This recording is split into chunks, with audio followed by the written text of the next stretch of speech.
Que a graça do nosso Deus esteja com cada um de vocês, lá onde está, nos escutando e recebendo nesta manhã, esta frescura que Deus concedeu a nós.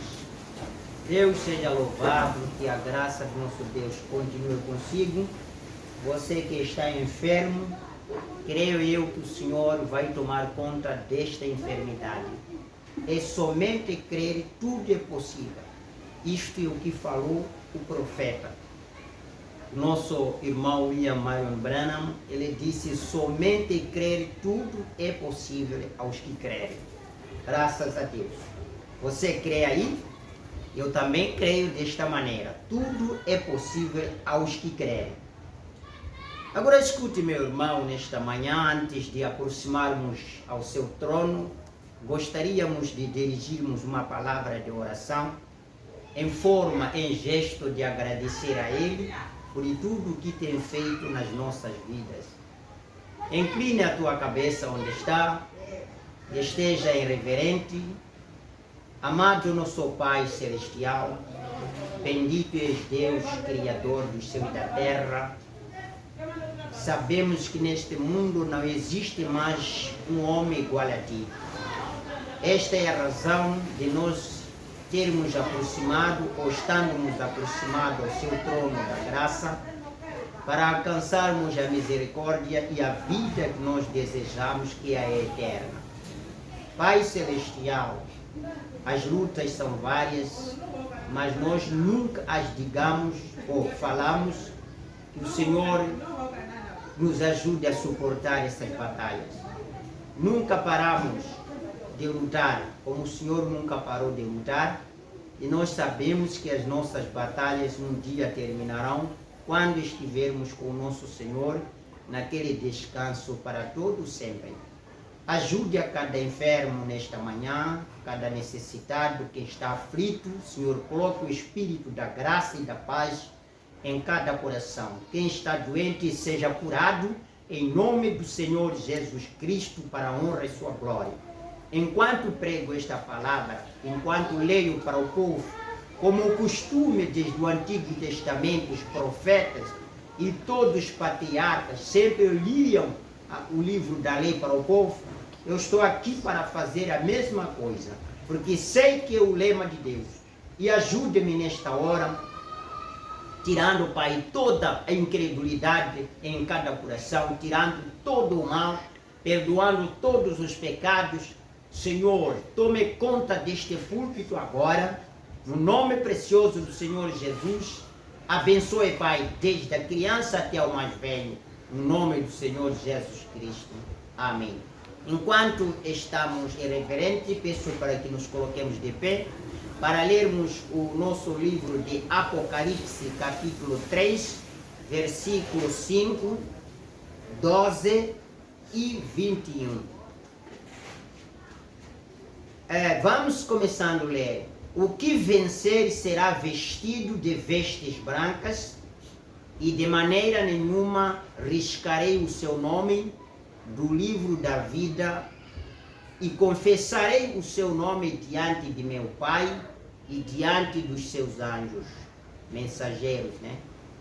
A quem vencer, eu o farei coluna de templo do meu Deus, e dele nunca sairá, e escreverei sobre ele o nome do meu Deus e o nome da cidade do meu Deus, a Nova Jerusalém, e deixe do meu Deus e também o meu novo nome. Ao que vencer, lhe concederei que se assente comigo no meu trono, assim como eu venci e me assentei com meu Pai no seu trono. O Senhor Deus abençoe a sua palavra. Agora, irmãos, esta é a segunda parte da pregação que vocês ouviram ontem, os que estavam em nossa sintonia. Os que não tiveram chance poderá isso encontrar, já foi lançado com os irmãos administradores, para dar continuidade a esta segunda parte, porque já tem a primeira. Esta segunda parte continua ainda com o tema: quer reinar deve lutar. Quer reinar? Deve lutar. Quer viver bem? Deve lutar. Quer a cura? Deve lutar. Não há nada que você pode desejar que venha para você sem você tirar qualquer calor, nem você trazer qualquer sacrifício para conseguir. Olha, eu quero começar consigo na mensagem O Quinto Selo que o profeta pregou. Eu quero que você me escute. Eu vou começando no parágrafo 113. Observem. Enquanto o anticristo seguiu 4 vezes, vocês sabem, está falando dos selos, que ali houve o cavalo branco, o cavalo preto, houve o cavalo vermelho e houve o cavalo amarelo, não é? Está dizendo de 4 animais que o profeta está falando aqui nesta mensagem. Observe, enquanto o anticristo seguiu 4 vezes nestes poderes que eu mencionei, no seu ministério de besta, ali Deus enviou uma besta para lhes fazer frente. Está vendo que esta é uma das batalhas? Enquanto que o anticristo tinha 4, ele usou 4 poderes para combater. Deus também soltou 4 poderes para combater essas bestas. Uma vez que o anticristo soltava uma besta, Deus também soltava uma besta. Significa, são poderes as bestas. Vem? Agora observe. Enquanto cada vez que a besta montou em seu cavalo, o anticristo montou em seu cavalo, em sua besta, para anunciar o seu ministério. Está ouvindo?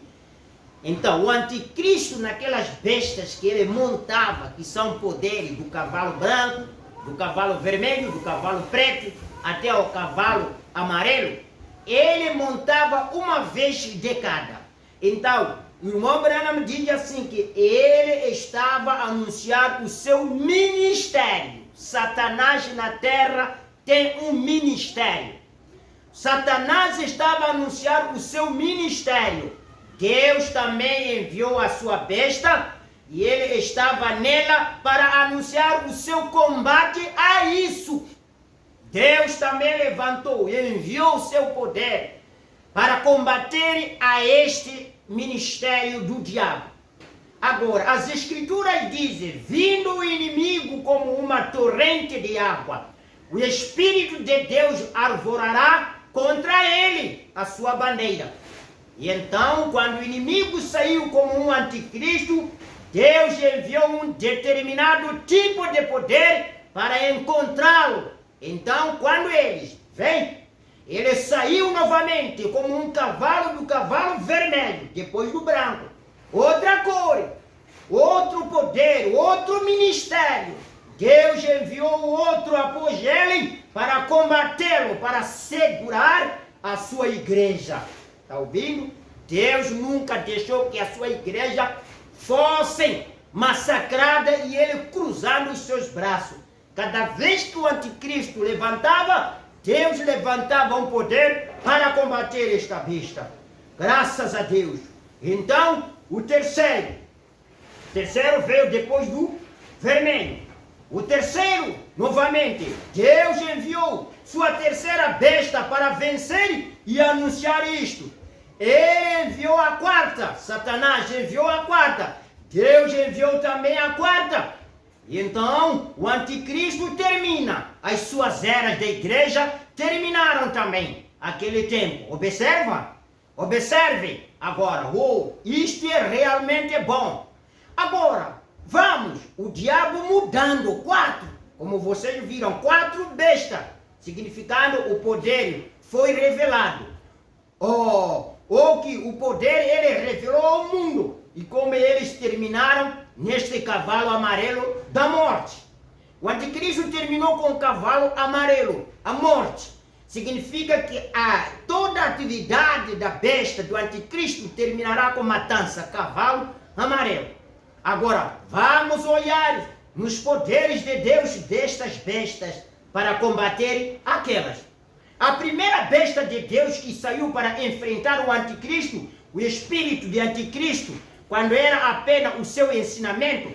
Agora recordem, quando o anticristo cavalgou primeiro, ele estava no ministério de ensinamento. O anticristo cavalgou primeiramente no ministério de ensinamento. Agora observe, aquele que saiu para combatê-lo ou para encontrá-lo foi o leão da tribo de Judá, que é a palavra. Oh, glória a Deus! Quando o seu falso ensinamento saiu, a verdadeira palavra saiu para encontrá-lo. Deus não fez guerra, não levou armas, ele não levou outra coisa. A única espada, a única coisa que ele fez foi de assegurar a sua espada para combater. Não foi katana como pensam quando ele cruzou com Josué na destruição de Jericó. A Bíblia disse, viu um homem que estava com uma espada desembainhada. E o Josué perguntou se era o companheiro ou adversário. Ele disse, eu sou comandante dos exércitos. Olha, ele não vinha guerrear com aquela espada. Aquela era a palavra que ele tinha. E o Jericó foi destruído com a palavra. Vem? Essa é a razão pela qual tivemos um Irineu. Homens que pararam com a palavra, tá vendo? Os que tiveram a espada, que foi a palavra. Um Irineu, um Policarpo e aqueles companheiros São Martim. Agora, quando aquele anticristo estava cavalgando o seu falso ensinamento, Deus enviou o seu ensinamento, a palavra, o leão da tribo de Judá, que é a palavra manifesta no Espírito Santo. E o Espírito Santo ali, para se manifestar, o qual é a palavra. Vem, essa é a razão pela qual na igreja primitiva havia curas, milagres e visões e poder. É porque era a palavra viva, na forma do leão da tribo de Judá, cavalgando para combater aquilo. Amém? Agora, você compreendeu isto? Ele envia o seu poder, anticristo. Deus envia o seu, a palavra, anticristo, falso ensinamento. O verdadeiro ensinamento saiu para combater o falso. Agora, aquele foi o primeiro. Agora, esta foi a primeira igreja apostólica que saiu para enfrentá-lo. Vem? A primeira igreja apostólica e que saiu para enfrentar o poder falso do anticristo. Por isso se chama que aquele leão de tribo de Judá representa a palavra. E esta palavra estava com os apóstolos, foram os únicos que lutaram para combater o falso ensino através das epístolas, as escritas que eles tinham. Eles não combatiam o anticristo com espada, mas eles combatiam o anticristo com a palavra de Deus, que é a Bíblia Sagrada. Vem? Agora, a segunda besta que o anticristo enviou era uma besta vermelha. Viu? O anticristo saiu do cavalo branco, que o cavalo branco era o ensino, não havia morte. Ele tentou enganar o mundo com o ensino, mostrando como se fosse religioso, mas nas calmas eles invertendo as escrituras, nas calmas eles mudando as leis bíblicas, nas calmas eles fazendo os seus livros para sustentar as doutrinas. Então aquele primeiro ensino que ele fez, quando os apóstolos levantaram, dizendo se haver um outro homem pregar um evangelho que não iguala com o nosso seja anátema, aquilo criou a fúria. E quando surge a segunda besta que o anticristo enviou, era uma besta vermelha, a qual era sobre a qual ele cavalgou, era para tirar a paz da terra e guerra, tá vendo? Agora, a segunda besta que saiu para combatê-lo foi o boi. O boi significa trabalho, uma besta de carga. Veja Deus, coisas simples. O anticristo, enquanto cavalga sobre o cavalo vermelho, com sede para matar, para criar guerra e derramar o sangue, Deus via que ele tem sede de matar, ele tem sede para destruir os santos. Deus lhes entregou o espírito do boi, não porque eles eram como boi, mas tinham coragem como aquele animal. Aquele animal trabalha para o dono, aquele animal dá leite, aquele animal dá carne, aquele animal carrega tudo, ele suporta. E esses cristãos suportaram o sofrimento, suportaram tudo, porém eles estavam trabalhando para o seu Senhor, trabalhando com esta palavra, pregando esta palavra sem hesitar, sem ver o que lhes causava mal. E agora, se pudéssemos parar por apenas um minuto, deixe-me ter certeza que você está vendo isto agora. Agora, este é o tipo que pode ser um pouco confuso para você, mas vamos tomar Tiatira, que é uma das cidades mencionadas neste Apocalipse que nós lemos. Tiatira, aqui. Observe e veja se ela não é uma igreja trabalhadora. Veja você. E o anjo da igreja de Tiatira foi dito que escreve: diz isto o Filho de Deus, que tem os seus olhos como chama de fogo e os pés semelhantes ao latão reluzente. Eu conheço as tuas obras. Vejam, fazendo todas as obras agora. Vejam, porque aquele e o que estava cavalgando com ele, caridade, o teu serviço, veja isso, é tudo. E a tua fé, a tua paciência, as tuas obras, novamente 2 vezes tuas obras, e as últimas são mais do que as primeiras. Vem? Do que as primeiras. Vejam isso. Mostra aqui a igreja de Tiatira. Depois que o anticristo se estabeleceu, entrou na era de Tiatira, a igrejinha não podia fazer nada a não ser apenas simplesmente trabalhar. Oh, glórias a Deus! E outra coisa, o boi também é uma besta de sacrifício, vem? Eles deram suas vidas tão voluntariamente quando podia dar. Nas eras negras, uns 1000 anos ali, que o catolicismo controlava o mundo. E eles simplesmente entravam derramando sim ou não. Vem? Eles não se importavam em morrer. Ainda que fosse a morte, estava bem. Eles iam e moriam de qualquer modo. Por quê? O próprio espírito da era. Essa é a razão pela qual Irineu, esta é a razão pela qual Policarpo, João, Paulo, aqueles grandes e poderosos homens ali estavam combatendo aquela coisa.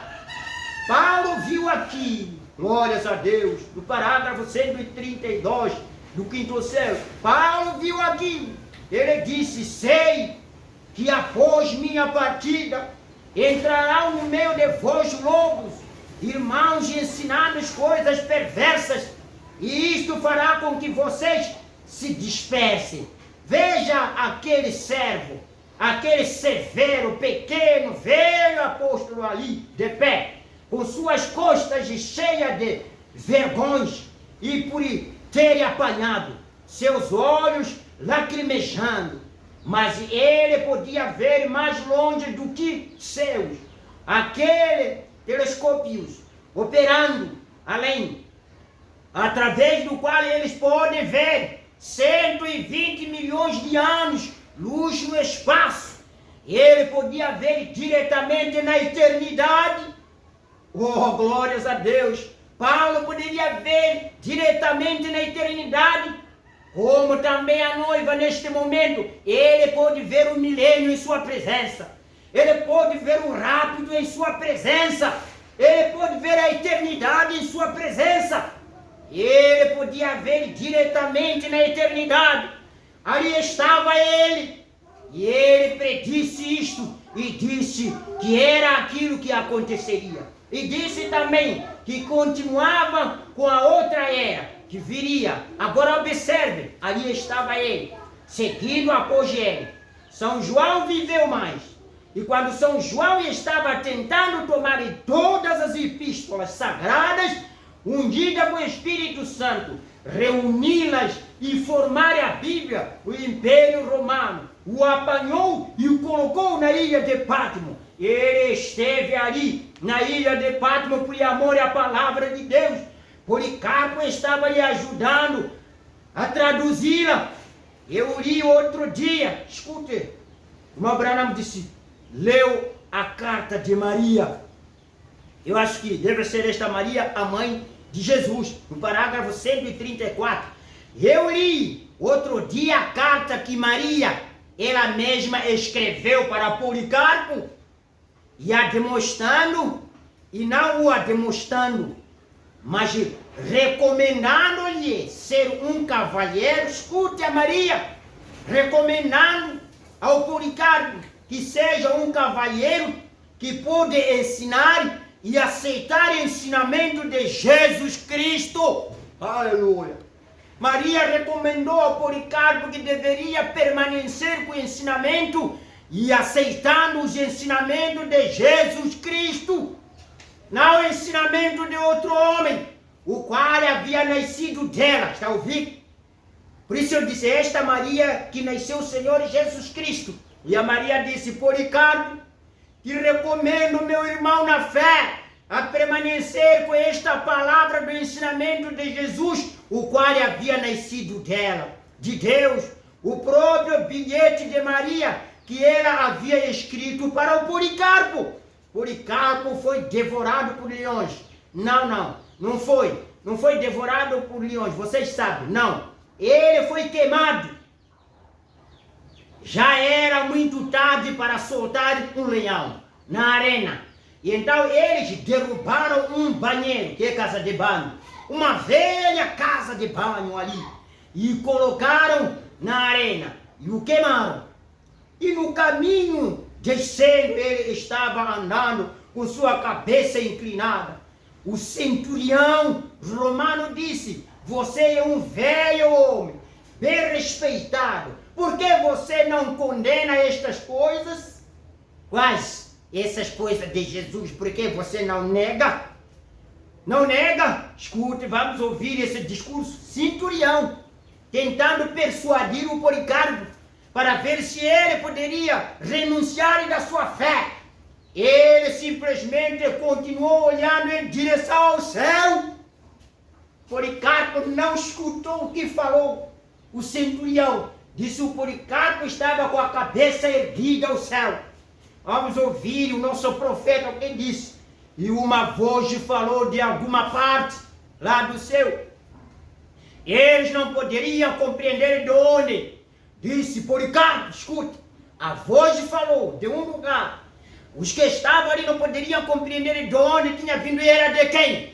Mas diretamente a voz veio e chamou por Policarpo. Não temas, estou contigo. Porque ele estava firmado naquela palavra. E quando eles começaram a empilhar as tábuas em cima dele para queimá-lo, havia uma música celestial descendo. Os hinos de algum lugar angelical cantavam aquela canção. E ele nem mesmo pestanejou para os escarnecedores. Esse foi um cavalheiro. Este foi um homem que pôde se manter firme. Os mártires através das eras ali sofreram terrivelmente. Mas onde estavam eles? Eles estavam sob a inspiração, o Espírito de Deus, o poder. Vem, vamos olhando para a era de Esmirna. Parágrafo 12, aí onde começo. Usando a regra dada pelo nosso Senhor Deus para a escolha do mensageiro de cada era. Sem qualquer hesitação, declaramos que Irineu foi exaltado pelo Senhor a esta posição. Qual? De mensageiro. Ele foi discípulo do grande santo e guerreiro da fé que foi o Policarpo. Eu creio que Irineu aprendeu bem deste discípulo, deste grande ajudador de João. E não resta a menor dúvida de que, quando ele se assentava aos pés daquele grande homem, ele aprendeu as graças cristãs que fluíram em sua vida sagrada. Porque o Policarpo era um dos verdadeiros preeminentes de todas as eras quando vistos à luz de uma vida irrepreensível. Vocês se recordarão de suas próprias leituras que o Policarpo foi martirizado, velho demais para fugir e muito sincero para permitir a um homem esconder e depois sofrer apenas por isto. Ele se entregou à morte, mas antes de fazê-lo, ele pediu e lhe foi garantida a permissão de orar 2 horas por seus irmãos, Senhor. Aleluia. Escute, ele pediu que, se me permite, quero orar para o meu Senhor, quero orar por meus irmãos. Escutem a graça que está aqui, irmão. Eu repito para você entender. Mas antes de fazê-lo, dele ser morto, ele pediu e lhe foi garantida a permissão de orar 2 horas por seus irmãos no Senhor. Ele não orou dizendo: Deus, livra de mim desta morte. Ele não orou dizendo: Deus, faz com que esses tenham pena de me matar. Mas antes, porém, ele não estava preocupado com a vida dele, pessoal. Ele estava preocupado com a vida de outros irmãos. Aleluia. Essa é a graça. Preocupar-se com a vida do povo. Policarpo tinha que orar 2 horas do tempo a favor dos irmãos no Senhor. Escute, como não bastassem, ele, nas 2 horas do tempo que ele estava orando a favor dos irmãos no Senhor, a Bíblia diz: pelo governo, pelos seus inimigos e seus captadores, aqueles que haviam de lhe cortar a cabeça, aqueles que estavam para lhe matar. E ele não disse: Senhor, faça-os desaparecer desta face da terra. Não. Era um homem cheio do Espírito Santo. E ele tinha que orar pelo governo. Ele tinha que orar pelos seus inimigos. Eu acredito que ele não disse desaparecer. Abençoe, perdoe os pais, como os grandes santos de todas as eras. E desejando uma melhor ressurreição, ele permaneceu firme, recusando negar o Senhor, e morreu com uma consciência livre. Ele foi colocado na estaca, desamarrado por sua própria solicitação, e o fogo foi aceso. O fogo foi aceso. Foi aceso o fogo. O fogo desviava-se do seu corpo, recusando tocá-lo. Olha, o fogo estava recusando queimar o Policarpo. Eles, quando via que o fogo desviava-se de queimar o Policarpo, ele foi transpassado por uma espada. Quando isto foi feito, jorrou água do seu lado, apagando as chamas. Seu espírito foi verdadeiramente visto. Veja o seu espírito, o espírito de Policarpo. Eu sinto pelos demônios que ensinam que a pessoa não tem espírito. Eu não sei onde eles leem isto, doutrinas de demônios. Se a Bíblia chamou doutrina de demônio, eu continuarei a chamar doutrina de demônio. Viu? Não vou deixar. Se a Bíblia chamou de anticristo, doutrina de demônios, eu continuarei chamando anticristo, doutrinas de demônios. Como assim a Bíblia afirmou. Bem, escute, quando isto foi feito, jorrou água do seu lado, apagando as chamas. O seu espírito foi verdadeiramente visto.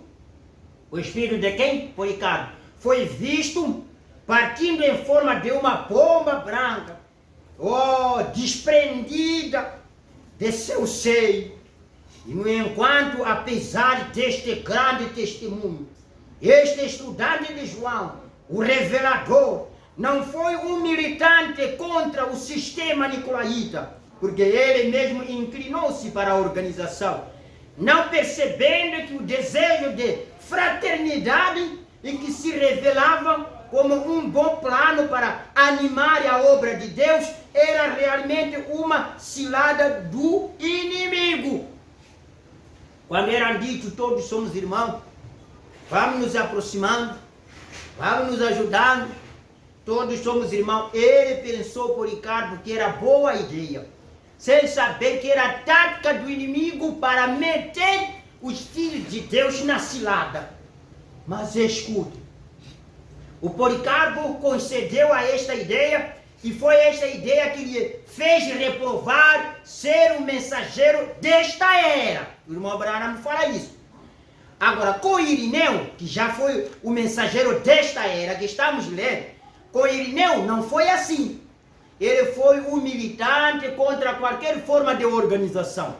Além disso, a história de sua vida, na qual ele serviu o Senhor, foi cheia de manifestação do Espírito Santo. E a palavra foi ensinada com clareza e conformidade com os seus preceitos.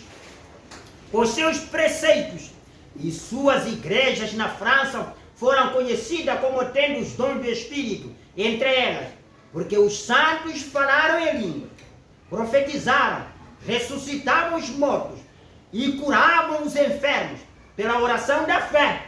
Ele foi o perigo de qualquer espécie de organização fraternal entre os anciãos, pastores, etc. Ele permaneceu solidamente firme por uma igreja local unificada, cheia do Espírito, que manifestasse o dom de Deus. E Deus honrou, pois o seu poder manifestou-se entre os santos. Deus honrou a sinceridade de Irineu. Ele foi também claro na sua compreensão da divindade. Escute, Irineu, como compreendeu a divindade. Desde que era discípulo de Policarpo, o qual por sua vez era discípulo de São João. Escute, o Policarpo foi discípulo de João, que escreveu o Apocalipse. Enquanto que o Policarpo foi discípulo de João, por sua vez, Irineu foi o discípulo também de Policarpo. E o que está falando, irmão Branham? Podemos saber com segurança que ele teve um ensinamento perfeito. Oh, é verdade.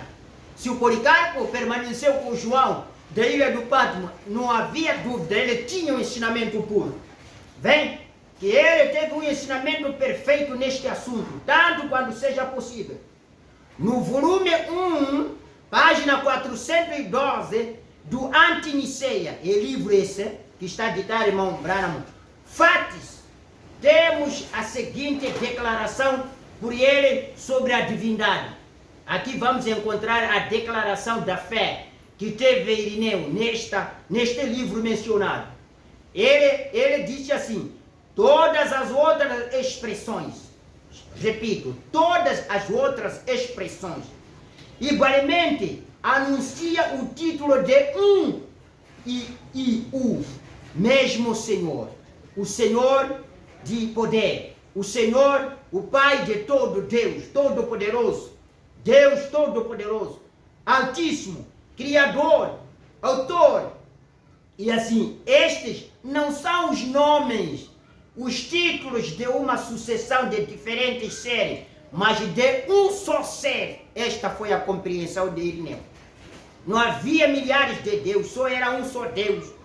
Pode haver título de ser chamado Rosa de Saron, a Estrela da Manhã, Alfa e Ômega, o Pai, Filho e Espírito Santo. Disse tudo isso representava um só ser. Vem? E ele salientou claramente que estes são títulos como Rosa de Saron, Estrela da Manhã, preferido entre 10 milhões, não é? Nada mais é do que simplesmente um Deus. Seu nome é Senhor Jesus Cristo. Esta foi a declaração de Irineu. Oh, graças a Deus, ele tinha mesmo razão de ser o mensageiro desta era. Assim, com a sua adesão rigorosa à palavra, sua maravilhosa compreensão da Escritura e a presença do poder de Deus nesse ministério, ele se constitui na escolha certa para aquela era.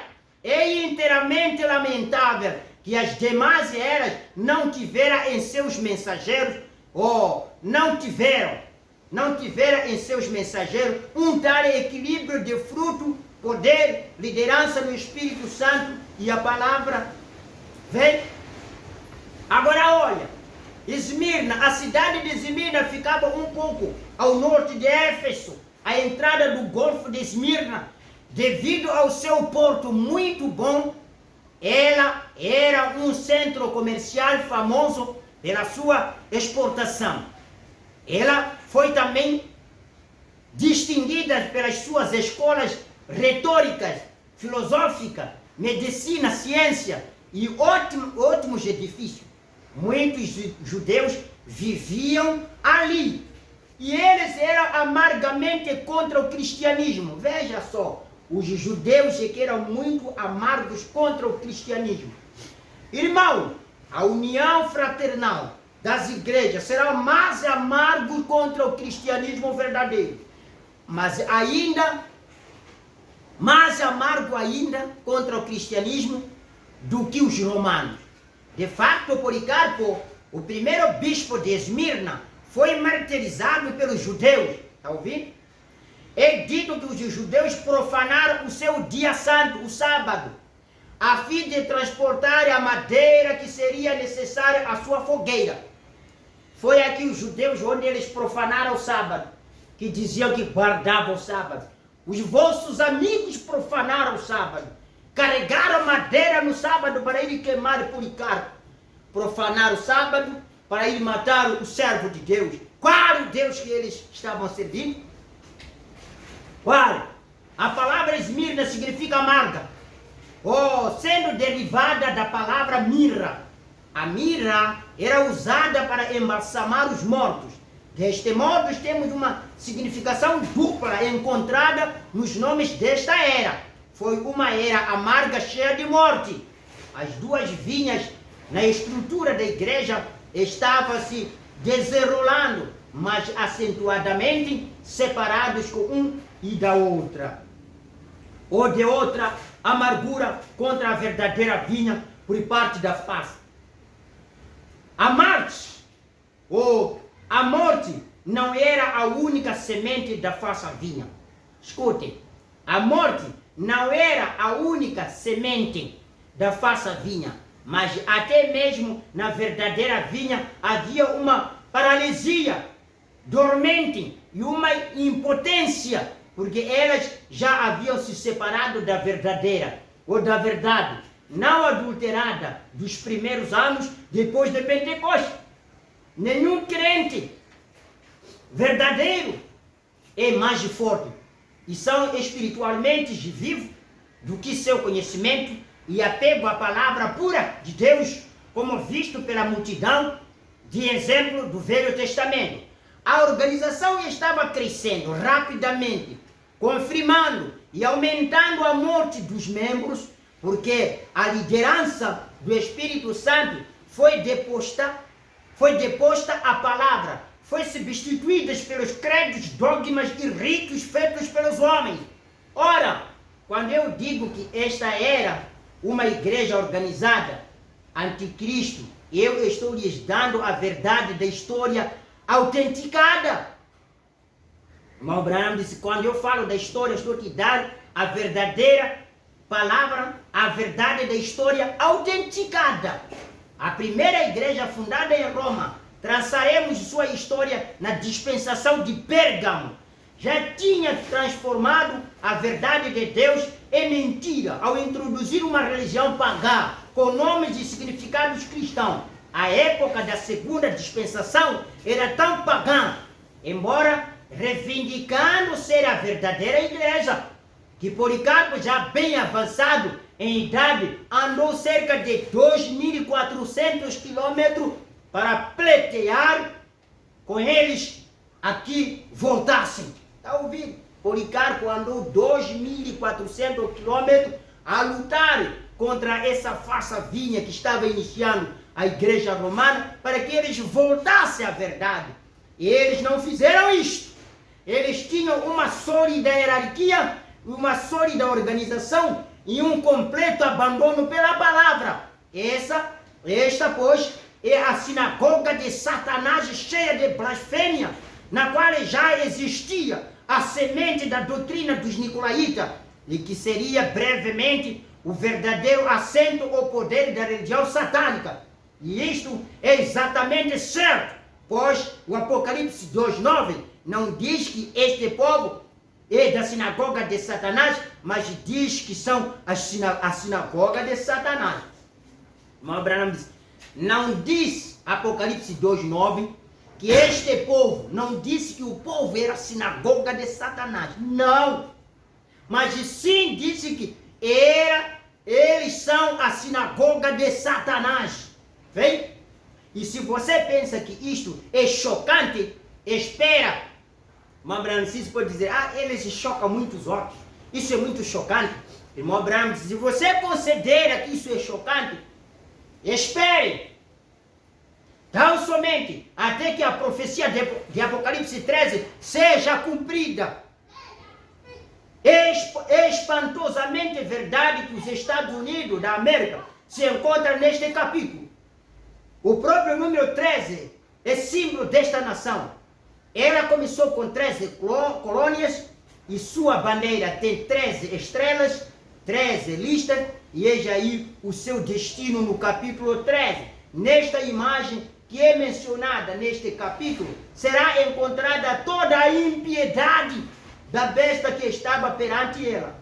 Como a besta se levantou do concílio de Niceia, assim também a imagem de que da besta sairá do concílio mundial das igrejas com toda a impiedade e poder satânico para propagar a ira do diabo sobre a verdadeira vinha de Deus. Será uma repetição da obra de toda astúcia e crueldade diabólica. Vem, glórias a Deus. Aqueles que combatem os pequenos, a Bíblia afirma isso, aqueles que combatem os pequenos de Deus, e zomba, destroem, deixem-os fazer isto. O profeta afirma no parágrafo 69 da era de Esmirna, e façam o que quiserem. É guerra, né? Façam o que quiserem. E tudo em nome de Deus e da religião. Eles fazem isso em nome de Deus e em nome da religião. Mas eles mentem. Eles não são de Deus. Eles são de seu pai, o diabo. Eles, pelas suas obras contra qualquer pessoa, demonstram o que realmente são. Deixam-os organizar e repudiar o pequeno rebanho. Eles meramente revelam mais ainda a todos que são do diabo. Eles são a falsa vinha, a vinha que assassina. Seu ódio prova o que eles são. A igreja nicolaíta, anticristo e o que eles são. Eles serão lançados na prisão. Sim, eles são atirados ao tribunal, e falsamente acusados e julgados, aprisionados. Os verdadeiros cristãos serão lançados na prisão. Eles serão atirados nos tribunais, falsamente acusados e julgados e aprisionados. E tudo isso, naturalmente, é feito em nome da religião, da descendência de ultragem contra a inocência. Tudo feito por uma boa causa. E isto faz-me pensar no Supremo Tribunal decidindo sobre a oração e a leitura da Bíblia nas escolas. Que se encontra por trás disso? Satanás. É simplesmente outra explosão da ira contra Deus, quando proibiram a leitura das Bíblias nas igrejas, aliás, nas escolas, proibiram que não pode mais ensinar a Bíblia. O irmão Branham disse, essa é a teoria, este é o ódio de Satanás. Vem, e tereis uma tribulação de 10 dias. Oh, glórias a Deus. E eis aqui uma profecia, e com ela, um meio de determinar a duração da era de Esmirna. Diocleciano, escute, Diocleciano, o mais cruel de todos os imperadores, lançou uma terrível campanha contra os santos de Deus, que se não foram misericordiosas de Deus, teriam destruído todos os crentes. Se não fosse a misericórdia de Deus, o irmão Branham disse, ele teria destruído todos os crentes. Este aqui, imperador chamado Diocleciano, ele lançou uma campanha de eliminar todos os cristãos. E onde o irmão Branham está a afirmar neste parágrafo 71, que se não fosse a misericórdia de Deus, eles teriam sido assassinados todos. Teria destruído todos os crentes. foi a época mais sangrenta da história e se estendeu por 10 anos. Está a ouvir 10 dias? 10 anos, os 10 dias de Apocalipse 2, 10. Foram 10 anos que foi lançado a campanha de combate a todos os cristãos por governador, ou digo por o imperador Diocleciano, contra os cristãos, que é falado no Apocalipse 2:10. E de 302 que ele começou e foi até a 312. Ser fiel até a morte, é o que anunciou Deus. Ele não disse ser fiel até que se aproxima a morte. Não. Mas até a morte ser fiel. Você talvez tenha de selar seu testemunho com o seu sangue. Milhares até milhões têm morrido durante todas estas dispensações. Eles morreram na fé, como Antipas, o mártir fiel. Eles não tiveram suas vidas por preciosas até a morte. Frequentemente pensamos que seria quase impossível ser um mártir. Ousem, porém, recordar que a fé que diariamente exercitamos para triunfar em Cristo Jesus é a mesma fé que sustentou Policarpo e todos os mártires. A fé suprema dará a graça suprema para a hora suprema. Se você tem uma fé suprema, você será dado a graça suprema para a hora suprema. Bendito seja Deus para todo sempre. Darei-te, e dar-te-ei a coroa da vida. Olha, a coroa da vida, por que não deu no início? Minha pergunta. Não, a coroa da vida não pode ser dada a uma pessoa que não lutou. Quando vocês ouviram alguém ser impulsado, presidente que vai ser impulsado, veio da vitória. Veio depois de uma competição longa. A taça, glórias a Deus, a taça de uma equipa, ela é levantada no final da vitória. Graças a Deus. A taça da vida será levantada no final da batalha. E darei-te-ei a coroa da vida, desde que nem mesmo um copo de água fria, dada em nome do Senhor, deixa de ter uma recompensa. Como será grande a recompensa? Como será grande a recompensa? Aleluia! Ao que dá sua vida como mártir. Mobrana me pergunta se até há promessa de receber galardão àqueles que derem um copo de água fresca aos pequeninos. E que tal é aqueles que derem a sua vida por amor a este? Eles terão maior recompensa. Glórias a Deus. Melhor é entregar a vida por amor desta palavra, por amor em nome do Senhor Jesus Cristo. Se aqueles que derem a água de beber a estes sofredores, por amor do nome do Senhor Jesus Cristo, e que tal é a recompensa daqueles que entregaram suas vidas por amar este nome do Senhor Jesus? Talvez possamos obter uma vaga ideia se compararmos esta coroa com a coroa conquistada em uma corrida. Em 1 Coríntios capítulo 9, versículo 24, Paulo diz: não sabeis vós que os que correm no estádio, todos na verdade correm, mas um só leva o prêmio? Aleluia! Um só leva o prêmio? Correi de tal maneira que o alcançareis. Uma coroa dada ao vencedor de uma corrida olímpica era uma coroa de folhas de oliva. Mas a coroa aqui referida em Apocalipse, dada ao mártir, é a coroa de realeza. Jesus chama de coroa da vida. Uma coroa é para os que têm combatido. Uma coroa é para os que têm combatido. Como eu estava dizendo, a coroa não é dada a uma pessoa que estava sentada em casa de braços cruzados. Quer a coroa? Quer a taça da vitória? Onde lutou? Quer governar enquanto você não lutou? Não. Uma coroa é para os que têm combatido e a outra é para os que têm dado. Ambas são incorruptíveis. Elas não não perecerão.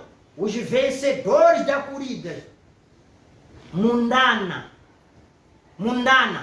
da vida, logo perdem a alegria dos aplausos do mundo. Escuta, irmão Branco, se até os vencedores da corrida mundana, da vida carnal, logo quando perdem, eles perdem também a alegria, perdem os aplausos do mundo. Agora, sua glória fenecerá, mas aqueles que deram suas vidas para Deus e querem pelo combate diário o derramamento, seu sangue como supremo sacrifício de suas vidas, receberão a coroa da vida. Aleluia! Receberão a coroa da vida. Aqueles que perderem sua vida ou entregar a sua vida por amor desta palavra, eles terão que receber a coroa da vida. Irmão, não seja demasiado preguiçoso, nem ser demasiado uma pessoa que não quer viver uma vida limpa. Aceita o que vier para a sua batalha.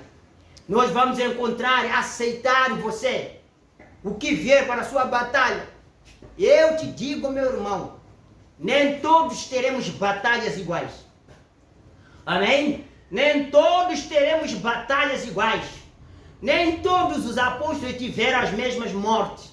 Não. Você há de ver, as mortes são diferentes. Nem todos os apóstolos tiveram as mesmas tentações. As tentações estão diferentes. Como também todas as pragas que Moisés chamou no Egito, nem todas as pragas eram iguais. Cada dia vinha um tipo de praga diferente de outra praga. Significa que pode vir um sofrimento diferente de outro irmão, mas desde que reconheça que é a sua batalha, lute para vencer.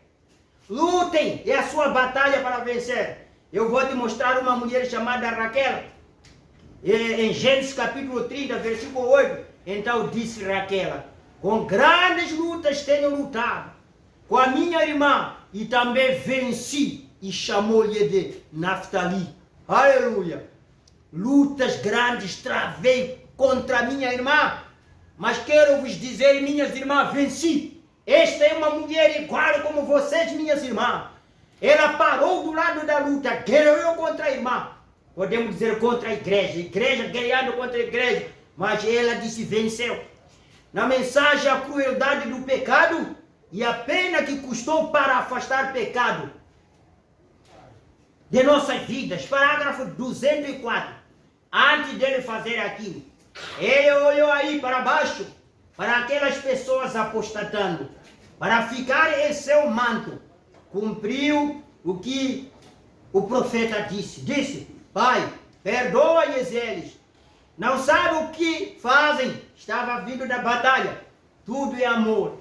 O cordeiro de Adão, o cordeiro provido por Deus, morto desde a fundação do mundo.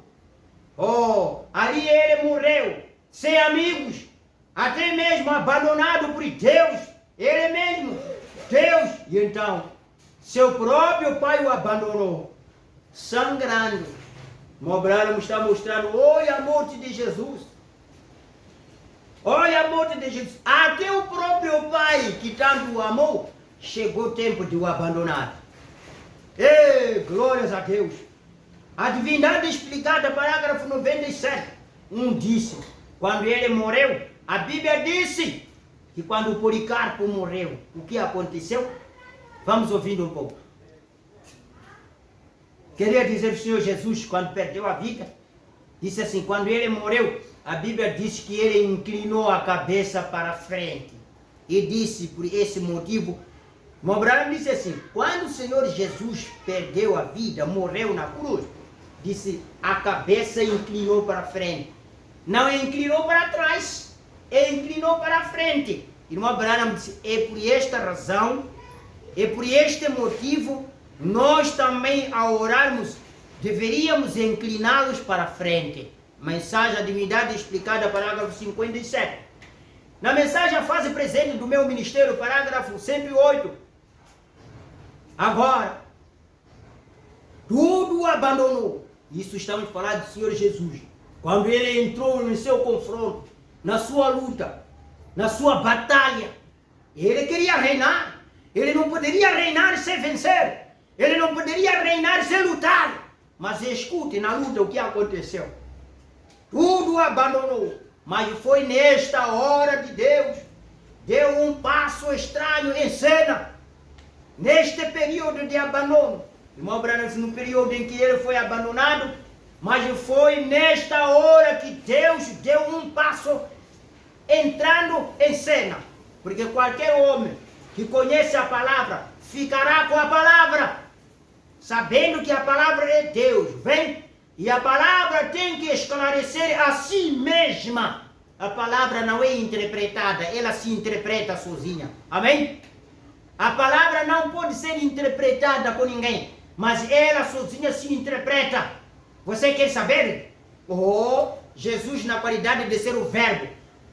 No princípio era o verbo estava com Deus, o verbo se fez carne. Isso estou lendo o livro de São João, capítulo 1. O verbo quando se fez carne, o verbo quando estava em carne, como aqui o profeta disse, a palavra sempre se interpreta sozinha. Ele disse, de que vocês estão admirados? Isso é o que foi dito pelo profeta que diz, uma vez conceberá, dará a luz. Olha, a palavra interpretando a outra palavra. E isso é o que foi dito pelo profeta Jeremias, que haverá choro em Ramá, Raquel chorando pelos seus filhos. A palavra interpretava-se sozinha. A palavra infalível deve esclarecer a si mesma. Não precisa nada. Agora, escuta, se os homens hoje lutam a fazer escola para poderem interpretar a Bíblia, uma vez que o irmão Branham foi muito atencioso, amém? Ele foi muito atencioso. Ele disse, não, a palavra se interpreta sozinha. A palavra infalível deve esclarecer a si mesma. Tem sim, em ordem, porque a palavra é Deus. E se Deus operou nos outros através das eras, ela operará na mesma maneira bem agora, porque Ele é Deus. Nunca esqueçam isto. Irmão Branham disse, nunca esqueçam isto, pois Jesus sabia que Ele, sendo a plenitude da palavra, Ele não era somente um profeta, Ele era Deus em si mesmo, Ele era a palavra. Bem, esta foi a razão pela qual não somente o homem o abandonou, mas também a natureza o abandonou. Toda a criação o abandonou, tudo, as estrelas, a lua, e não havia nenhuma luz quando ele morreu. Todas as coisas o abandonaram, vem? Porque ele foi o criador de todas estas coisas.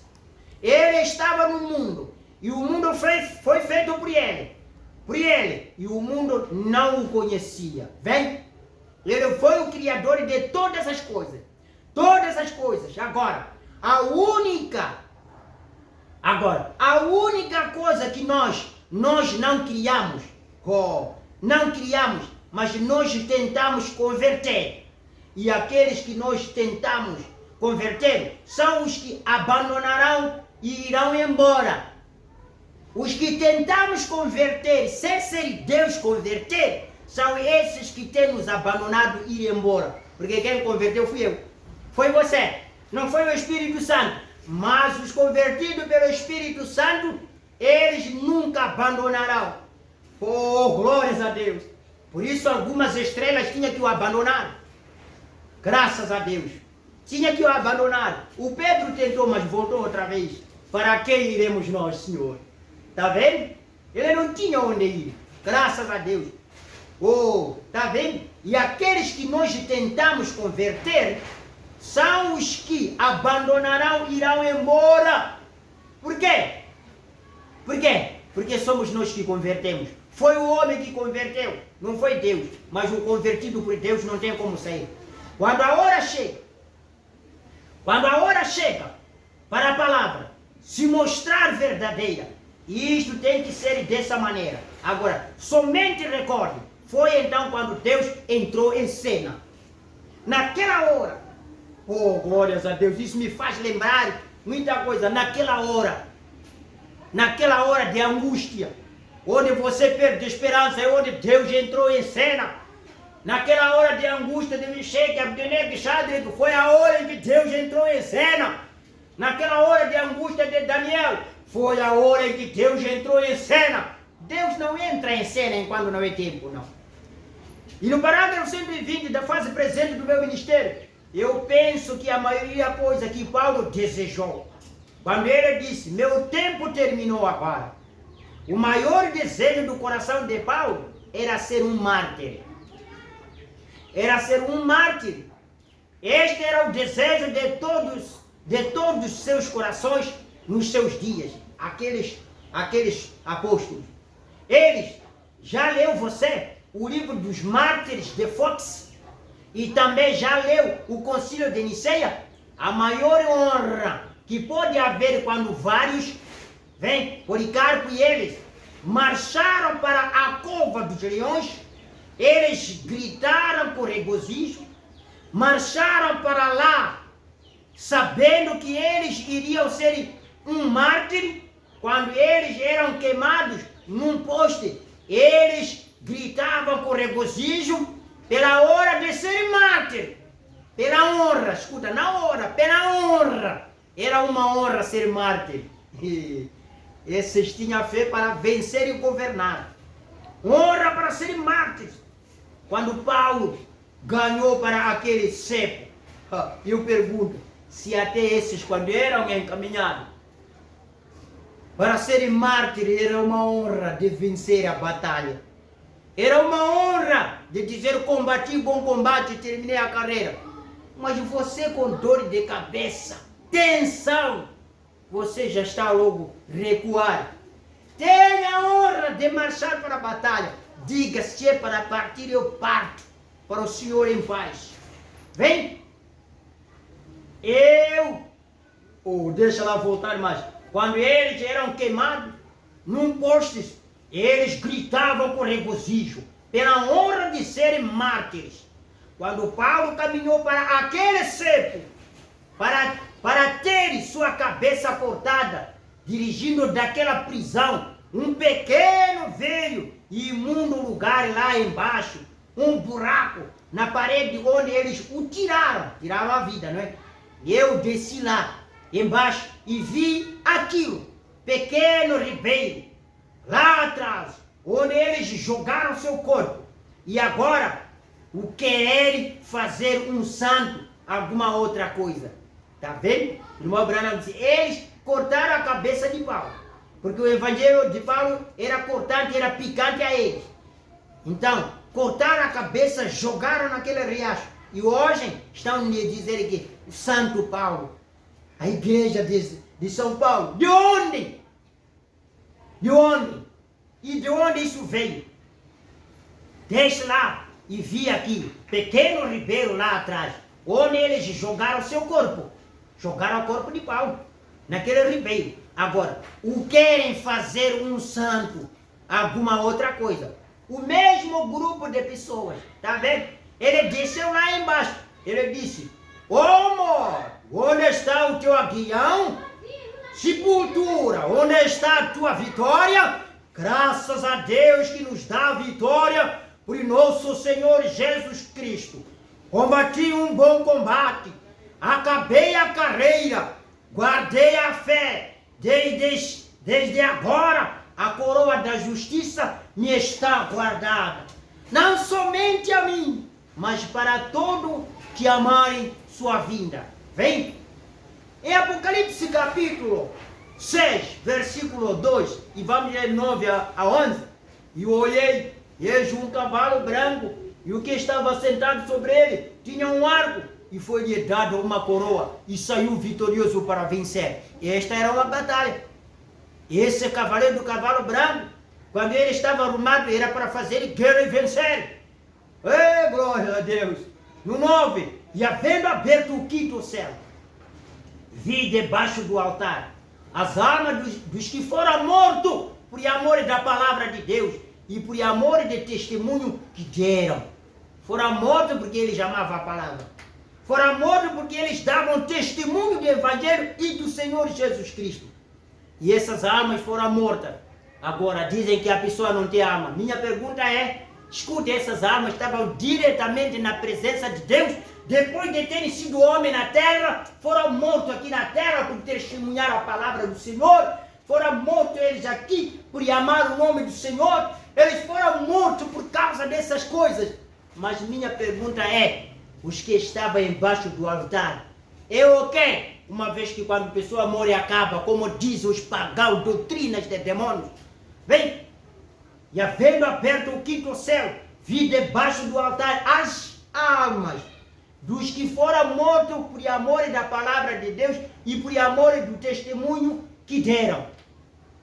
E clamavam com grande voz. Não estavam mortos, estavam falando, dizendo, até quando, ó verdadeiro e santo dominador, não julgues e vingue o nosso sangue dos que habitam sobre a terra. E foram dadas a cada um compridas vestes brancas. E foi dito que repousasse ainda um pouco de tempo, até que também se complete o número dos seus servos, seus irmãos, que haviam de ser mortos como eles foram mortos. Ainda Deus o promete mais. Não promete aquele que vai matar, mas ainda Deus o diz mais, haverá mortos. E ele disse, aguarde, não tenham pressa.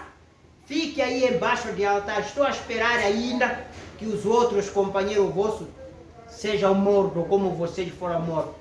Irmãos, se quer reinar, suporte lutar.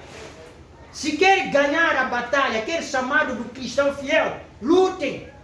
Nunca vou vos prometer uma vida fácil nas questões cristãs. É uma batalha, é uma luta, mas porém a vitória. Porém a vitória. Oh, graças a Deus. Vamos olhando para o terceiro céu, parágrafo 280. Vimos no segundo céu, que foi rompido ontem à noite, que tirou a paz da terra, se fez com que se matassem uns aos outros. Perdão. Em sua própria martirologia da Igreja Católica Romana, eles reconhecem e assassinaram 68 milhões de protestantes desde o tempo de Santo Agostinho de Hipona. Após de Santo Agostinho de Hipona, até 1580, 68 milhões. A grande reforma de Schumacher. Se vocês quiserem ler isto, leiam este livro, A Grande Reforma de Schumacher. Se vocês quiserem ler este livro, a Glória Reforma, melhor dizendo, a Gloriosa Reforma. Veja, agora, 68 milhões registrados na martirologia. Agora, irmão Branham está dizendo, 68 milhões são dos que foram registrados na martirologia. Quando um dos seus, então, chamado santo, recebia a revelação que alguém estava em desacordo com a igreja romana, devia morrer como herege. Isso simplesmente os posicionava, então. Rapaz, ele saiu para derramar sangue. Ele saiu em seu cavalo branco, ou melhor dizer, em seu cavalo vermelho. Para o quê? Para derramar o sangue. E no 281, agora, seu grande poder chegou. Ele foi feito vigário do céu. E adorado como Deus, governante da terra, pela união da igreja e do Estado. Foi feito governador sobre a terra. E lhe foi dada uma coroa. Podia tirar por meio da oração as almas do purgatório. Ele diz que tem este poder. Tirar as almas que estão em prisão, as almas do purgatório. Ele podia também ele era como Deus sobre a terra, um lugar de Deus, junto a isso. Ele tinha grande poder para matar a qualquer que não estivesse de acordo com o seu mandato. Quem ia discutir com ele? A igreja não poderia fazer nada. Ele é a cabeça dela. O Estado não poderia dizer nada. Ele é a cabeça dele. Então morreram aos milhões. todas aquelas igrejinhas, irmãos, foram destruídas e os crentes foram assassinados e serviram de alimento aos leões e quantas coisas mais. Vem, o dragão, Roma, deu-lhe sua autoridade e moradia. Assim diz a Bíblia. Vem, então, cavalgou seu cavalo, tipificando pelo vermelho, através do sangue humano, até que se tornou um cavalo vermelho. Deixa terminarmos com esta mensagem, cristianismo contra a idolatria. Começando no parágrafo 111. Bem, porém, o Agostinho foi o que sancionou. Esse Agostinho é que sancionou. Se você querer referir-se a isto, se encontra aos escritos de Schumacher, um livro intitulado A Gloriosa Reforma. E aqui está algo que diz nesse livro, que desde que o tempo quando Santo Agostinho de Hipona passou o veredito à Igreja Católica, isso é, deixou as portas completamente abertas para que matasse a qualquer um que negasse a essa igreja pagã. E desde o tempo de Santo Agostinho, que foi como que 300 anos depois de Cristo, até ano 1850, o ano da grande matança na Irlanda, houve 68 milhões de protestantes assassinados pela Igreja Católica. Essa cifra se encontra na martirologia romana, 68 milhões.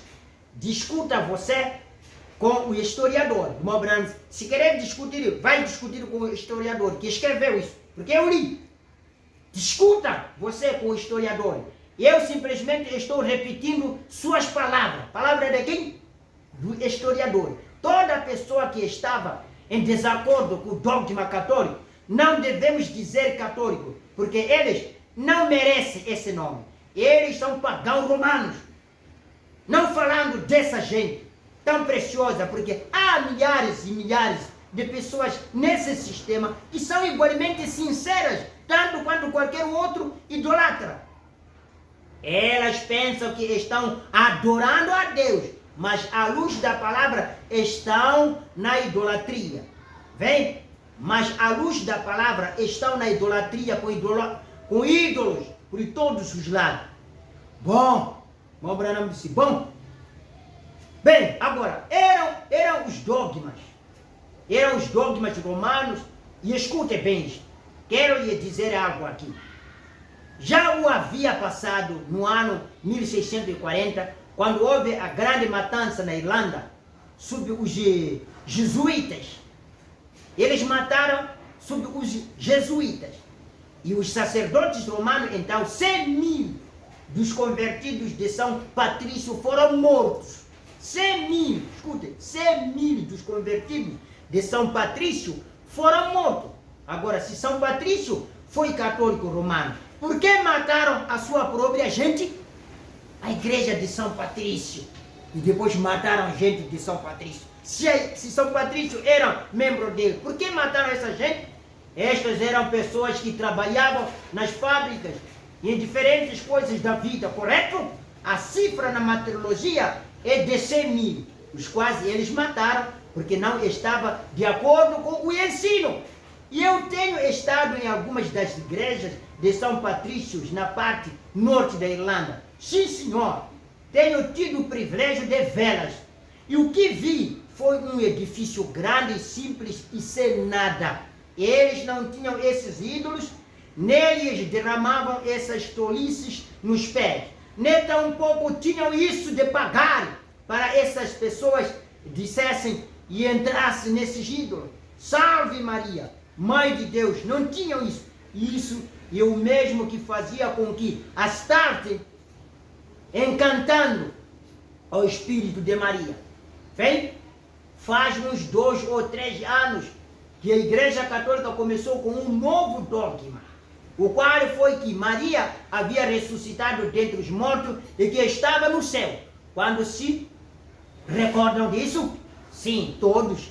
E apareceu nos jornais e demais coisas. São dogmas. Isso está edificado sobre dogmas. E não tem só um grau de verdade nisto. E agora, vocês protestantes estão igualmente errados quando negam tomar a palavra de Deus. O dogma da igreja protestante é igual ao dogma da igreja católica. Isso parágrafo 115, na mensagem O Cristianismo contra a Idolatria. Bem, e todos estamos errados antes que voltemos à palavra de Deus vivente. Correto? Vocês, Assembleia de Deus, Igreja Quadrangular, Pentecostais, Pentecostais, da Unida da Trindade, ou o que for, voltem à palavra de Deus. Acabem com os seus ídolos denominacionais. Eles se encantam a si mesmos, o espírito do diabo nestes ídolos denominacionais.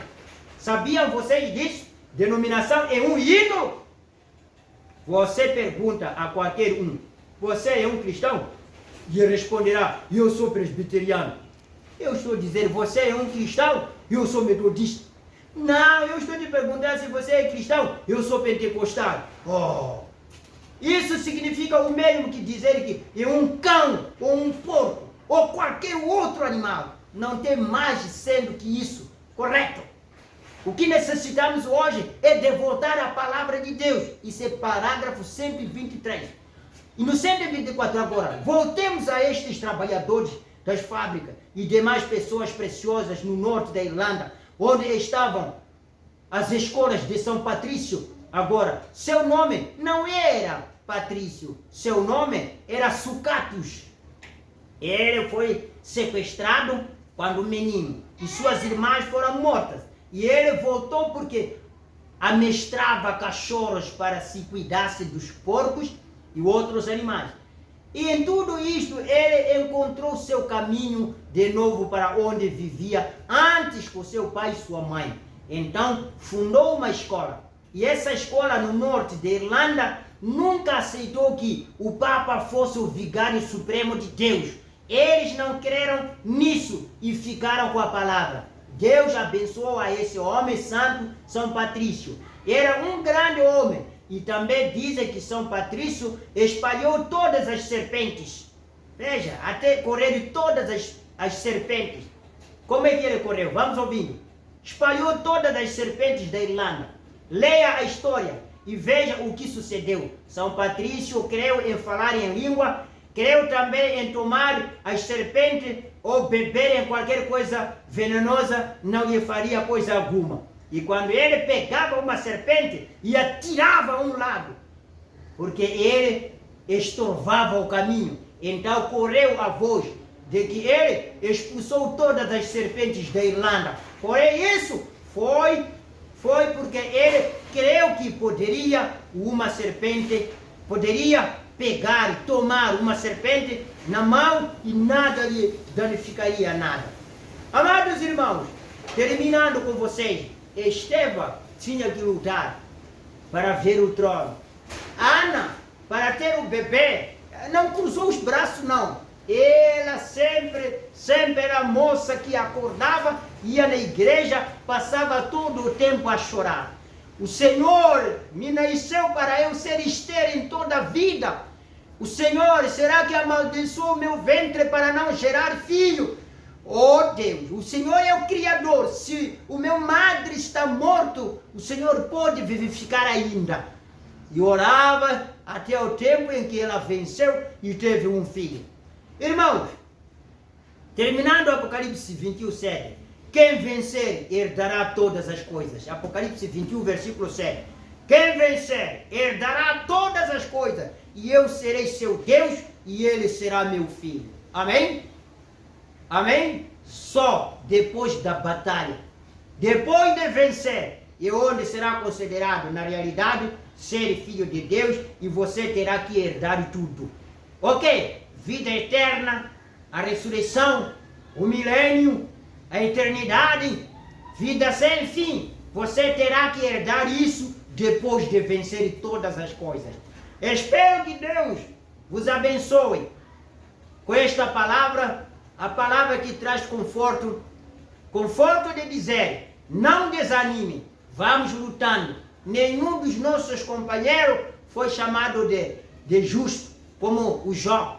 foi chamado de justo, por simples ser atribuído, sem que ele tenha travado alguma dificuldade e venceu.